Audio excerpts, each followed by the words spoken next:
अगर हम कहते हैं जॉइंट ऑपरेशन है वो है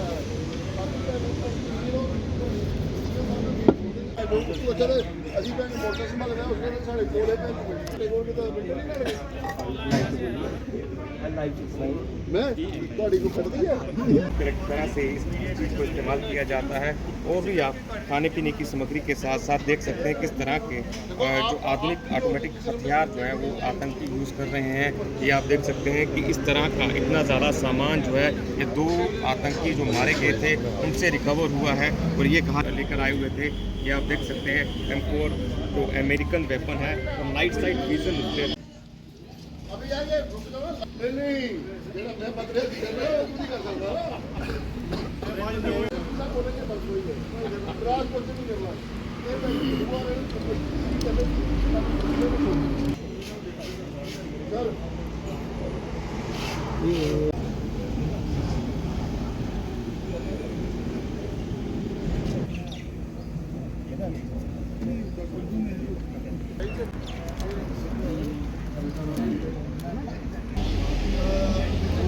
मीडिया वाला कौन आया हुआ है? ठीक है कर रहे हैं।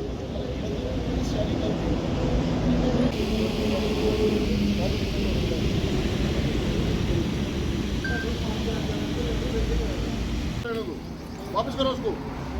हेलो एक महीने में 4 जगह एनकाउंटर हुए थे कठुआ डिस्ट्रिक्ट में, जिसमें दो टेररिस्ट को मार गिराया था और हमारे 4 जो है नौजवान सिपाही जो हैं शहीद हुए थे। तो उनकी शहादत के ये 2 जो हमने टेररिस्ट मार गिराए हैं। तो उसके अलावा इनको हमने जगह जगह पे जो टेररिस्ट थे इनको घेर के हम लोगों ने एनकाउंटर किया था और उनको हर जगह चैलेंज किया जेकेपी ने। और इसका नतीजा ये है कि आज भी ये भागे हुए हैं और हम लोग इनके पीछे लगे हैं और हमें पूरी उम्मीद है कि जल्दी हम बाकी जितने भी टेररिस्ट यहाँ बचे हुए हैं उनको न्यूट्रलाइज़ कर देंगे। इसी के साथ मैं ये भी बताना चाहूँगा कि हम लोगों ने जो है बहुत टाइट सिक्योरिटी ग्रिड रखी है बॉर्डर से लेके पूरा आगे तक। और ये जो है एक multi district multiple force involve हैं और सब लोगों ने ग्रिड बहुत स्ट्रॉन्ग रखी है। और मुझे लगता है कि जिस तरह की हमारी तैयारी है और जिस तरह का हमारा रिस्पांस रहा है उस हिसाब से हम लोग कोई भी किसी को भी सफलता से यहाँ से आगे निकलने नहीं देंगे कठुआ डिस्ट्रिक्ट से। तो जो आज आपके सामने रखा है वो हम लोगों ने ये जो एनकाउंटर्स हैं इनमें इनका जो सामान बरामद हुआ है बहुत भारी मात्रा में वो हम लोगों ने डिस्प्ले पे रखा है। ये सामान में 3 वेपन है जिसमें 2 AK हैं, 1 M4 है और बड़े ज़्यादा नंबर में इनके मैगज़ीन राउंड, इनके मेडिकल किट्स और मोस्ट इम्पॉर्टेंटली इनके एक्सप्लोजिव्स जो हैं हमने भारी मात्रा में रिकवर कर लिए हैं। तो जो सामान आप देख रहे हैं उनसे आपको ये यकीन आ जाएगा कि ये जो है यहाँ बहुत गलत इरादों से और बड़े लंबे समय की तैयारी करके आए थे और यही टेररिस्ट अब जो हैं घूम रहे हैं लाचार बिना साजो सामान के, बिना हथियारों के और दरबदर होके घूम रहे हैं। और इनके पीछे पुलिस, CRPF, आर्मी तीनों लगे हुए हैं। इसके अलावा जो इम्पोर्टेंट चीज़ें हैं वो ये हैं कि इसमें हमें नारकोटिक ड्रग्स भी मिले हैं छोटे पैकेट में जो हमें लगता है कि टेररिस्ट के कंजम्पशन के थे, जिसमें चिट्टा भी है, नस्वार भी है। और इसके अलावा इनके पास जो हैं जो एक्सप्लोजिव्स हैं उससे भी हमें पता चलता है कि ये कुछ ज़्यादा दहशत फैलाने के पॉइंट ऑफ व्यू से आए थे, IED लगाने के। तो ये सारे जो हैं हमने इनके कारनामे जो है फेल किए हैं इन एनकाउंटर्स में। तो आप ये बाकी आप सामान का आप लोग देख लीजिएगा जो डिस्प्ले पे रखा है। इनके जूते, स्लीपिंग बैग, कपड़े, मेडिकल किट्स वो सब हम लोगों ने भारी मात्रा में रिकवर करी हैं। सर किस तरह से देखते हैं सामान जो है वो काफ़ी ज़्यादा पाया गया है, तो कोई बड़ी साजिश थी इसके पीछे, मतलब कोई बड़ी हम कह सकते हैं कि नहीं, बिल्कुल ये आप सोशल मीडिया और इन सब से देख ही सकते हैं कि आए दिन ये सोशल मीडिया पे किसी ना किसी तरह की धमकी डालते हैं, तो इनकी कोई ना कोई बड़ी प्लानिंग है। तो वो बड़ी प्लानिंग का एक स्टेज तो हमने नाकाम किया है, तो उनका एक्सप्लोजिव्स और उनके वेपन्स जो हैं वो हमारे पास हैं।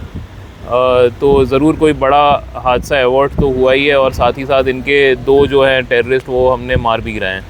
सर टोटल कितने लोग होंगे? जो हमें इन्फॉर्मेशन है वो ये 4 से 5 लोग हैं, तो 2 लोग मर गए हैं उसमें से, तो बाकी 3 जो हैं वो दरबदर हैं। तो वो भी हमें आइडिया है वो किस इलाके में है, तो हमें पूरी उम्मीद है कि वो भी जल्दी हम लोग न्यूट्रलाइज़ कर देंगे। सर जिस तरह से सूचनाएं मिलती जाती है, जी आई विटनेस बताते हैं कि हमने संदिग्ध देखे गए हैं, तो किस तरह से पुलिस जो है जिसे सही तरीके से ले रही है और किस तरह से उन लोगों तक पहुंच रही है जो ये चीज़ें बता रहे हैं कि हमारे इलाके में संदिग्ध देखे जा रहे हैं? जो लोगों का सपोर्ट है वो बहुत ज़्यादा है हमारे लिए, पुलिस के लिए, यहाँ शांति और अमन के लिए।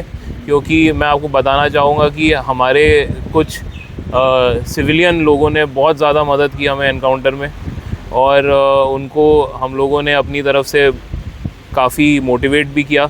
तो आज की तारीख़ में जो सिविलियन है वो हमें इमीडिएट इन्फॉर्मेशन देते हैं, तो वो इन्फॉर्मेशन हम लोग एक तो अपने पास रखते हैं, कॉन्फिडेंशियल रखते हैं, और उस इन्फॉर्मेशन से हमें बड़ा फ़ायदा है। और वो इन्फॉर्मेशन से हमने अपना एक असेसमेंट बनाया है, जिस असेसमेंट से हमारा ये कॉन्फिडेंस पक्का है कि हम इन्हें ज़रूर न्यूट्रलाइज़ कर लेंगे। सर क्या लगता है ये ताज़ा घुसपैठ थी जहाँ, और इतना समय क्यों लगा सर इस ऑपरेशन में? नहीं, ये ताज़ा घुसपैठ थी, और इसमें हम लोगों को जो एविडेंस अभी तक मिला है इन्वेस्टिगेशन में, उससे ये पता चलता है कि इनको हर मौके पे, हर 2-3 दिनों पे पुलिस इनके एक कदम आगे निकली और इनको चैलेंज किया। तो इनको हम लोगों ने अभी तक अपने जो इनके इरादे थे उनमें कामयाब होने नहीं दिया है। तो हमारा पूरा आज भी जो हमारी पूरी टीम है उसका यही मकसद है कि इनको कामयाब आगे नहीं होने देना है। आप लोगों ने इन्हें जो है सन्याल में इंटरसेप्ट किया, आपको लगता है कि बॉर्डर के इतने पास इनको इंटरसेप्ट करने से आपने एक जो ट्रेडिशनल रूट ये यूज़ कर सकते थे उसको ब्लॉक कर दिया है? जो इनके ट्रेडिशनल रूट्स हैं उनका इस ऑपरेशन से जो सबसे बड़ा हमारा लर्निंग पॉइंट है वो ये है कि इनके जो ट्रेडिशनल रूट्स थे वो सारे एक्सपोज हो गए, और मुझे लगता नहीं है कि इसके बाद ये लोग वो ट्रेडिशनल रूट्स हम लोग उनको यूज़ करने देंगे कभी। सिविलियंस की बात की आपने, सिविलियन सपोर्ट कर रहे हैं, OGWs का क्या हुआ? वो OGW जो सपोर्ट कर रहे थे इन्हें और पल पल की जानकारी नहीं दे रहे थे, पूरा रूट बता रहे थे। अगर आप FIR देखेंगे तो आपको ये पता चलेगा कि हम लोगों ने OGWs के ख़िलाफ़ भी केस रजिस्टर किया है। इसमें हमारी तफ्तीश चल रही है, हमने कुछ लोगों को आइडेंटिफाई किया है, हमारे इन्वेस्टिगेशन में उनका रोल असर्टेन कर रहे हैं। और हम लोग किसी भी OGW, लास्ट ईयर भी हमने OGWs को बहुत राउंड अप किया था, इस साल हमने करीब 30 लोगों का PSA बना चुके हैं अब तक।